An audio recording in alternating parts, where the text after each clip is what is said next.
ವ್ಯಾಸತೀರ್ಥಗುರುರ್ಭೂಯಾದಸ್ಮದಿಷ್ಟಾರ್ಥಸಿದ್ಧೇ ಮೂಕೋಪಿ ಯತ್ಪ್ರಸಾದೇನ ಮುಕುಂದಶಯನಾಯತೆ ರಾಜರಾಜಾಯತೆ ರಿಕ್ತಃ ರಾಘವೇಂದ್ರಂ ತಮಾಶ್ರಯೇ ಅನವಧ್ಯಾತ್ಮಚಾರಿತ್ರ್ಯಂ ವಾದಿಖದ್ಯೋತಭಾಸ್ಕರಂ ವಿದ್ಯಾಮಾನ್ಯಗುರುಂ ವಂದೇ ವಿದ್ಯಾವಿದ್ಯೋತಭಾಸ್ವರಂ. ಶ್ರೀ ಗುರುಭ್ಯೋ ನಮಃ. ಶ್ರೀ ವಿಶ್ವೇಶತೀರ್ಥಗುರುಭ್ಯೋ ನಮಃ. ಹರಿ ಓಂ. ಗುರುಗಳ ಚರಣಾರವಿಂದಗಳಲ್ಲಿ ಸಾಷ್ಟಾಂಗ ಪ್ರಣಾಮಗಳನ್ನು ಸಲ್ಲಿಸ್ತಾ, ನಮ್ಮ ಕಣ್ಣೆದುರಿಗೆ ಭಗವಂತನ ಮಹಿಮೆ ಪ್ರಸ್ತುತವಾಗ್ತಾ ಇದೆ. ಯಾರದ್ದೋ ಉಪಸ್ಥಿತಿ ಇರಬೇಕಾದದ್ದು ಇನ್ಯಾರದ್ದೋ ಉಪಸ್ಥಿತಿ ಅಂತ. ಹೀಗೆ ಇಂತಹ ಈ ಒಂದು ಭಗವಂತನ ಲೀಲೆ ಬಹಳ ಅದ್ಭುತವಾಗಿರುವಂಥದ್ದು. ಅದರಲ್ಲಿ ಇನ್ನೂ ಒಂದು ವಿಶೇಷತೆ ಹೇಳಿರುವಂಥದ್ದು ಪ್ರಹ್ಲಾದ ಚರಿತ್ರೆ ಅಂತ. ಆದರೆ ನನಗೆ ತಿಳಿದು ಬಂದದ್ದು ಕೇವಲ ಪ್ರಹ್ಲಾದ ಅಂತ, ಅಂದರೆ ಭಾಗವತ ದರ್ಶನದಲ್ಲಿ ಪ್ರಹ್ಲಾದ ಅಂತ. ಆದ್ರಿಂದ ಈ ಒಂದು ನನ್ನ ಈ ಒಂದು ಚಿಂತನೆಗಳು ಹೀಗಿವೆ. ಈ ಭಾಗವತ ದರ್ಶನದಲ್ಲಿ ಪ್ರಹ್ಲಾದ ಅಂತ ಏನಿದೆ, ಪ್ರಹ್ಲಾದ ಅಂತ ಹೇಳಿದಾಗ ಬಹಳ ಉತ್ಕೃಷ್ಟವಾದ ಆನಂದ ಅಂತ ಅದಕ್ಕೆ ಹೆಸರು. ಪ್ರಹ್ಲಾದ ಅಂತ ಏನು ಹೇಳ್ತೇವೆ, ಪ್ರಹ್ಲಾದ ಎಂಬ ಶಬ್ದಕ್ಕೆ ಬಹಳ ಉತ್ಕೃಷ್ಟವಾದ ಆನಂದ. ಇದೇ ನಾವು ಭಾಗವತದಲ್ಲಿ ಕಾಣಬಹುದಾಗಿರುವಂತಹ ಆನಂದ ರೂಪಿಯಾದಂತಹ ಭಗವಂತ ಒಬ್ಬ. ಅಂದರೆ ಭಾಗವತ ದರ್ಶನದಲ್ಲಿ ಪ್ರಹ್ಲಾದ ಅಂತಂದ್ರೆ 3 ರೀತಿಯಲ್ಲಿ ವಿಭಾಗ ಮಾಡಿಕೊಳ್ಬಹುದು ನಾವು. ಒಂದು, ಉತ್ಕೃಷ್ಟ ರೂಪಿಯಾದ ಭಗವಂತನ ಆನಂದ ರೂಪವನ್ನು ಭಾಗವತದಲ್ಲಿ ನಾವು ಕಾಣುವಂಥದ್ದು. ಭಗವಂತನ ಆನಂದ ರೂಪವನ್ನು ನಾವು ಕಾಣುವಂತಹ ಒಂದು ಪ್ರಕ್ರಿಯೆ. ಇನ್ನೊಂದು, ನಾವು ಆನಂದ ರೂಪಿಗಳೇ ಅಂತ. ನಾವು ಭಗವಂತನ ಪ್ರತಿಬಿಂಬ. ನಮ್ಮಲ್ಲಿಯೂ ಆನಂದ ಇದೆ, ನಮಗೂ ಜ್ಞಾನ ಇದೆ, ಎಲ್ಲವೂ ಇದೆ. ಪಾಪ ನಮ್ಮಪ್ಪ ಆಸ್ತಿ ಮಾಡಿಟ್ಟಿದ್ದಾನೆ, ನನಗೆ ಗೊತ್ತಿಲ್ಲ ಎಲ್ಲಿದೆಯೋ ಏನೋ ಅಂತ ಹೇಳದೆ ಹೋಗಿಬಿಟ್ಟ. ಅದೇ ರೀತಿಯಾಗಿ ನಾನು ಮಾಡಿಕೊಂಡು ಬಂದೆ, ನಾನು ಎಲ್ಲಿಟ್ಟಿದ್ದೆ ನಂಗೆ ಮರ್ತೋಗ್ಬಿಟ್ಟಿದೆ ಅಂತ. ಎಲ್ಲಿದೆ ಅಂತ ನನಗೆ ಗೊತ್ತಿಲ್ಲ.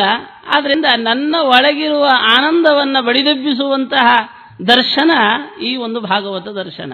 ನನ್ನ ಒಳಗಿನ ಆನಂದವನ್ನು ತೆರೆದು ತೋರಿಸುವಂತಹ ದರ್ಶನ ಏನಿದೆ, ಈ ಒಂದು ಭಾಗವತ ದರ್ಶನ. ಆಮೇಲೆ ಶಂಖಕರ್ಣನ ಇನ್ನೊಂದು ರೂಪದ ದರ್ಶನ ಈ ಒಂದು ಭಾಗವತ ದರ್ಶನ. 3 ರೀತಿಯಲ್ಲಿ ಪ್ರಹ್ಲಾದನನ್ನ ನಾವು ಕಾಣುವಂತಹ ಈ ಒಂದು ಚಿಂತನೆ ಈ ಒಂದು ಸಂದರ್ಭದಲ್ಲಿ ಪ್ರಸ್ತುತಪಡಿಸುವಂತಹ ಪ್ರಯತ್ನಕ್ಕೆ ಕೈ ಹಾಕ್ತಾ ಇದ್ದೇನೆ. ಇವೆಲ್ಲವೂ ಕೂಡ ಗುರುಗಳ ಪರಮಾನುಗ್ರಹದಿಂದ ಮೂಡಿಬರಲಿ ಅಂತ ಮತ್ತೆ ಅವರಲ್ಲಿ ಇದಕ್ಕೆ ಆಜ್ಞೆಯನ್ನ ಪಡಿತಾ, ಈ ಒಂದೇನು ಭಾಗವತ ಇದೆ, ವಾಸ್ತವಿಕವಾಗಿ ನಾವು ಇವತ್ತಿನ ದಿನ ಆನಂದವನ್ನು ಹುಡುಕೊಂಡೇ ಇಲ್ಲಿಗೆ ಬಂದವರು ಅಂತೆ. ಈ ಒಂದು ಸಪ್ತಾಹ ಕಾರ್ಯಕ್ರಮ ರಾಯರ ಅನುಗ್ರಹದ ಪರಿಮಳದಿಂದ ಹೊರಸೂಸಿದ ಈ ಒಂದು ಸಭೆ. ಇವೆಲ್ಲವೂ ಕೂಡ ನಮ್ಮ ಮೂಲ ಉದ್ದೇಶ ನಾವು ಸುಖವನ್ನು ಕಾಣುವಂಥದ್ದು, ಆನಂದವನ್ನು ಪಡೆಯಬೇಕು ಅಂತ ಹೊರಟು ಬಂದವರು ನಾವು. ಎಲ್ಲೆಲ್ಲಿಯೋ ಇದ್ದವರು ಈ ಒಂದು ಬಿಸಿಲ ನಾಡಿಗೆ ಆನಂದವನ್ನು ಹುಡುಕೊಂಡು ಬಂದಿದ್ದೇವೆ ನಾವೆಲ್ಲರೂ. ಆದ್ರಿಂದ ವಾಸ್ತವಿಕವಾಗಿ ಭಾಗವತದಲ್ಲಿ ಕಳೆದು ಹೋದ ಪ್ರಹ್ಲಾದನನ್ನು ಭಾಗವತದಲ್ಲೇ ಹುಡುಕೋದು ಅಂತ. ಅಂದರೆ ನನ್ನ ಭಾಗ, ಇದು ನನ್ನ ಭಾಗ, ಇದು ನನ್ನ ಭಾಗ, ಇದು ನನ್ನ ಭಾಗ, ಸಿಕ್ಕಿದ್ದೆಲ್ಲ ನಂದೇ ಭಾಗ ಅಂತ ಮನೆಮಯ ಭಾಗವತದಲ್ಲಿ ನಮ್ಮ ಆನಂದ ಕಳೆದು ಹೋಗಿದ್ರೆ, ಆ ಕಳೆದು ಹೋದ ಆನಂದವನ್ನು ಈ ಭಾಗವತದಲ್ಲಿ ಕಾಣುವಂತಹ ಒಂದು ಪ್ರಕ್ರಿಯೆಯನ್ನ ಭಾಗವತದ ದರ್ಶನದಲ್ಲಿ ಮೂಡಿ ಬರುವಂತಹ ಈ ಒಂದು ಪ್ರಹ್ಲಾದ ಚರಿತ್ರೆಯಿಂದ ನಾವು ಪಡೆಯಲು ಸಾಧ್ಯ. ಹೀಗೆ ಇಂತಹ ಈ ಒಂದು ಪ್ರಹ್ಲಾದನ ಚರಿತ್ರೆಗಿಂತಲೂ ಕೂಡ ಮುಂಚೆ, ಪ್ರಹ್ಲಾದ ಅಂತ ಹೇಳಿದ ಕೂಡಲೇ ಸಹಜವಾಗಿ ಬರುವಂಥದ್ದು ನರಸಿಂಹದೇವರ ಉಗ್ರ ಭಯಂಕರವಾದ ಆನಂದ ರೂಪ. ಯಾರಿಗೆ ಉಗ್ರ, ಯಾರಿಗೆ ಸುಖಕರ, ಅವೆಲ್ಲವನ್ನೂ ಕೂಡ ನಾವು ವಿಂಗಡಿಸಬಹುದು. ಆದರೆ ಇಂತಹ ನರಸಿಂಹದೇವರ ನೆರಳಿನಲ್ಲಿ ಬೆಳೆದು ಬಂದ ನಮಗೆಲ್ಲರಿಗೂ ಕೂಡ ಖುಷಿ ಕೊಡುವಂತಹ ರೂಪ ರಾಯರ ಪ್ರಹ್ಲಾದ ರೂಪ. ಇಂತಹ ಈ ಒಂದು ಪ್ರಹ್ಲಾದನ ತಂದೆಯಾಗಿರುವಂಥವ ಹಿರಣ್ಯಕಶಿಪು. ಸ್ವಲ್ಪ ಅವರ ಇದನ್ನ ನೋಡೋದಾದರೆ, ಹಿರಣ್ಯಾಕ್ಷ ಹಿರಣ್ಯಕಶಿಪುಗಳು ದಿತಿದೇವಿಯ ಮಕ್ಕಳಾಗಿದ್ದಾರೆ. ಅಲ್ಲಿ ಈ ನೋಡಿ ನಮ್ಮ ವ್ಯಾಸರ ಈ ಒಂದು ಚಿತ್ರಣ ಏನಿದೆ, ಎಲ್ಲಿ ಸಾತ್ವಿಕತೆ ಮನೆ ಮಾಡಿದೆ ಅವುಗಳಿಗೆ ಎಲ್ಲದಕ್ಕೂ ಕೂಡ ಬೆಲೆ ಕೊಟ್ಟಂಥವರು ವ್ಯಾಸರು ಅಂತ. ವಾಸ್ತವಿಕವಾದ ಹಿರಣ್ಯಾಕ್ಷ ಹಿರಣ್ಯಕಶಿಪು ಅಂದರೆ ಅಯ್ಯೋ ರಾಕ್ಷಸ ಅಂತ ನಾವು ದೂರ ಮಾಡ್ತೇವೆ. ಆದರೆ ವ್ಯಾಸರು ಹಿರಣ್ಯಕಶಿಪುವೂ ಮಾಡಿರುವಂತಹ ಘನಕಾರ್ಯಗಳ ಪಟ್ಟಿಯನ್ನು ಮಾಡಿಕೊಡ್ತಾರೆ. ಅಂದರೆ ಎಂತಹ ಅದ್ಭುತವಾದ ಜ್ಞಾನ ಅವನಲ್ಲಿ ಅಡಗಿತ್ತು. ವಾಸ್ತವಿಕವಾಗಿ ಜ್ಞಾನನಿಧಿ ಇನ್ನೊಂದು ರೂಪ, ಜಯ ವಿಜಯರ ರೂಪ, ಒಂದು ಆವೇಶ ಅಲ್ಲಿದೆ. ಅವರು ಎಷ್ಟರ ಮಟ್ಟಿಗೆ ಜ್ಞಾನಿಗಳಾಗಿದ್ದರು ಅನ್ನೋದನ್ನು ಸೆರೆ ಹಿಡಿತಾರೆ. ಈ ಒಂದು ಸಪ್ತಮ ಸ್ಕಂದದ ಮೊದಲನೆಯ ಭಾಗದಲ್ಲಿಯೇ ಹಿರಣ್ಯಾಕ್ಷನ ಸಂಹಾರದಿಂದ, ಅಂದರೆ ವರಾಹ ರೂಪಿಯಾದ ಭಗವಂತ ಹಿರಣ್ಯಾಕ್ಷನನ್ನು ಸಂಹರಿಸಿದ ನಂತರ ನಡೆಯುವ ಸಂಗತಿಗಳೇನಿವೆ. ಹಿರಣ್ಯಕಶಿಪು ಒಂದು ಸಭೆ ಮಾಡಿದ, ಬಹಳ ಕೋಪ ಅವನಿಗೆ, ನನ್ನ ತಮ್ಮನನ್ನ ಆ ಮಾಯಾವಿ ನಾಶ ಮಾಡಿದ ಅಂತ. ಅದಕ್ಕೆ ಅವನೇನು ಮಾಡ್ತಾನೆ ನೋಡಿ, ಎಲ್ಲರೂ ಕೇಳಿಸಿಕೊಳ್ಳಿ, ನೀವು ಎಲ್ಲ ಕಡೆಗೆ ಹೋಗಿ ಇಂತಿಂಥ ಕೆಲಸಗಳನ್ನು ಮಾಡಬೇಕು. ನಾರಾಯಣನಿಗೆ ತೊಂದರೆಯಾಗುವ ಕೆಲಸಗಳನ್ನು ನೀವೆಲ್ಲರೂ ಕೂಡ ಮಾಡಬೇಕು. ಎಲ್ಲಿ ಹುಡುಕೋದು ನಾರಾಯಣನನ್ನ, ಅವನಿಗೆ ಹೇಗೆ ತೊಂದರೆ ಆಗ್ತದೆ ಅಂತಂದ್ರೆ ನೋಡ್ರಿ, ಎಲ್ಲಿ ಯತ್ರ ಯತ್ರ ದ್ವಿಜಾ ಗಾವ ವೇದಾ ವರ್ಣಾಶ್ರಮಾ ಕ್ರಿಯಾ ತಂ ತಂ ಜನಪದಂ ಯಾತ ಸಂದೀಪಯತ ವೃಶ್ಚತ. ನೀವೊಂದು ಕೆಲಸ ಮಾಡ್ರಿ, ನಾರಾಯಣಂಗೆ ಏನಾದರೂ ಕಿರಿಕಿರಿ ಮಾಡಬೇಕು ಅಂತಾದರೆ ಇಂತಿಂಥ ಕಡೆಗೆ ಹೋದರೆ ಸಾಕು ಅಂತ. ಎಂಥ ಕಡೆಗೆ? ಎಲ್ಲ ಗುಂಪುಗೂಡಿರುವ ಕಡೆಗೆ ಹೋಗುವಂಥ ಅವಶ್ಯಕತೆ ಏನಿಲ್ಲ. ಇವತ್ತು ನೋಡಿ, ಎಲ್ಲಿಯಾದರೂ ಅಂಗಡಿ ಮುಂದೆ ಗುಂಪು ಕೂಡಿದ್ರೆ ಇದು ಒಳ್ಳೆ ಅಂಗಡಿ ಅಂತ ನಾವು ಅಲ್ಲಿ ಹೋಗಿ ಮೋಸ ಮಾಡಿಸ್ಕೊಂಡು ಬರ್ತೇವೆ. ಆದರೆ ಅಂಥ ಕಡೆಗಲ್ಲ, ಇಂಥ ಕಡೆಗೆ ಹೋಗಬೇಕು ಅಂತ ಅವನು ಹೇಳ್ತಾನೆ. ಎಲ್ಲಿ ಅಂದರೆ ಯತ್ರ ಯತ್ರ ದ್ವಿಜಾ ಗಾವಹ, ಎಲ್ಲಿ ಹೆಚ್ಚಿನ ಬ್ರಾಹ್ಮಣರ ಸಮುದಾಯ ಇದೆಯೋ, ಎಲ್ಲಿ ಹಸುಗಳ ಸಮುದಾಯ ಇದೆಯೋ, ಎಲ್ಲಿ ವೇದ ಪಠಣಗಳಿವೆಯೋ, ವೇದ ಪಾರಾಯಣಗಳು ನಡೀತದೋ, ಶಾಸ್ತ್ರ ಪಾಠಗಳು ನಡೀತದೋ, ಎಲ್ಲಿ ವರ್ಣಾಶ್ರಮೋಚಿತವಾದಂತಹ ಕ್ರಿಯೆಗಳಿಗೆ ಜಾಗ ಇರ್ತದೋ ಅಂತ ಕಡೆಗೆ ಹೋಗಿ ಅವುಗಳನ್ನೆಲ್ಲ ಹಾಳು ಮಾಡಿಬಿಡಿ ಅಂತ. ಇದು ನಾರಾಯಣನಿಗೆ ಕೊಡಲಿ ಪೆಟ್ಟು ಕೊಟ್ಟ ಹಾಗೆ ಅಂತ. ಭಗವಂತನ ಸ್ವರೂಪವೇ ಈ ರೀತಿಯಾಗಿರುವಂಥದ್ದು. ಆದ್ರಿಂದ ವ್ಯಾಸರು ಕೂಡ ಬ್ರಾಹ್ಮಣ ಅಂತ ಜಾತಿಯನ್ನ ಅಲ್ಲಿ ಇಡಲಿಲ್ಲ. ಅವರೇನು ಮಾಡ್ತಾರೆ, ದ್ವಿಜಾಹ ಗಾವಹ ಅಂತ.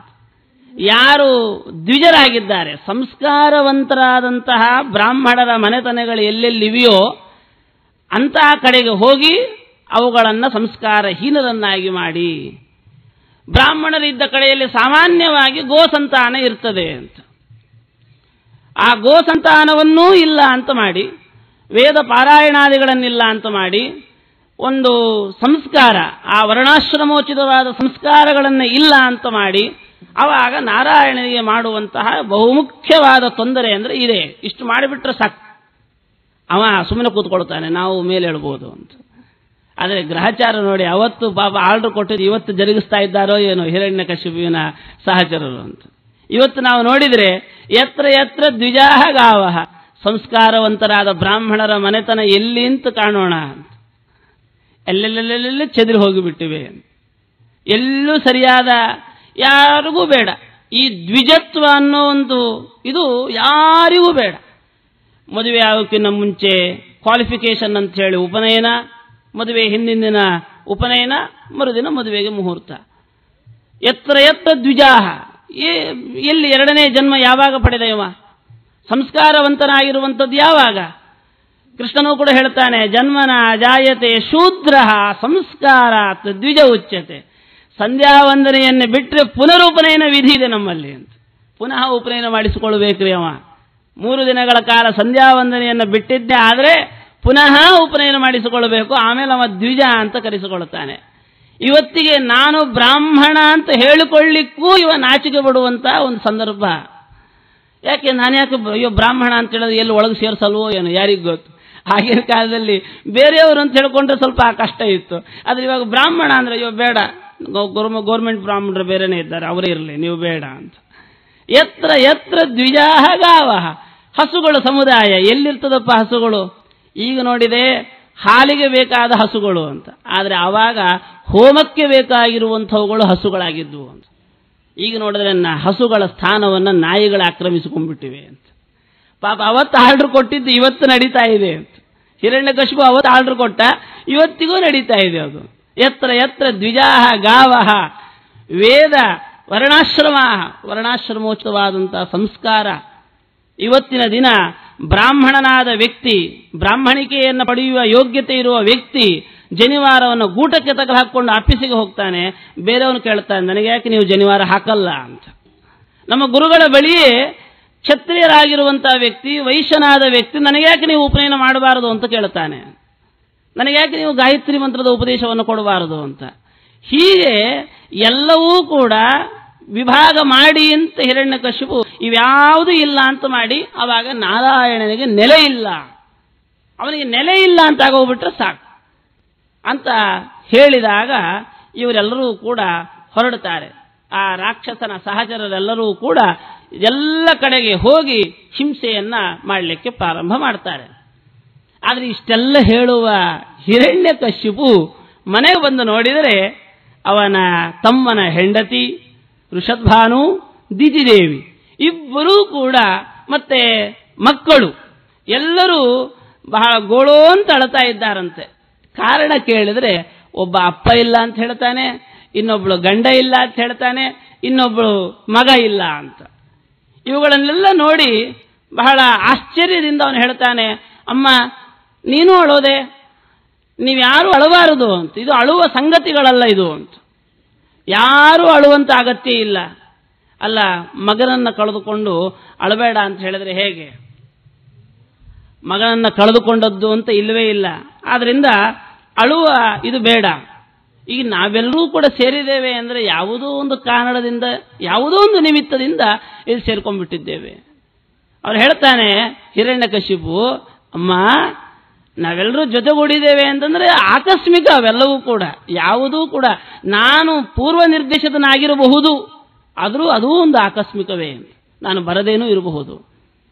ಭೂತಾನಾಮಿವ ಸಂವಾಸ, ಈ ನಮ್ಮ ಈ ಒಂದು ದೇಹದಲ್ಲಿ ಪಂಚಭೂತಗಳ ಸಂವಾಸ ಏನಿದೆ ಅಥವಾ ನಮ್ಮೆಲ್ಲರ ಸಹವಾಸ ಏನಿದೆ, ಇವತ್ತಿನ ದಿನ ನಾವೆಲ್ಲರೂ ಜೊತೆಗೂಡಿದ್ದೇವೆ, ನಮ್ಮ ಒಳಗಡೆಯೂ ಕೂಡ ಸಹವಾಸ ಇದೆ. ಈಗ ಪಂಚಭೂತಗಳು ಕೂಡಿ ಈ ದೇಹವನ್ನ ನಿರ್ಮಾಣ ಆಗಿರುವಂಥದ್ದು. ಪಂಚಭೂತಗಳೇ ಈ ದೇಹ ಅಂತಂದ್ರೆ ಪೃಥ್ವಿ, ಅಪು, ತೇಜಸ್ಸು, ವಾಯು, ಆಕಾಶ, ಐದುಗಳೇ ಇದಾಗಿದೆ.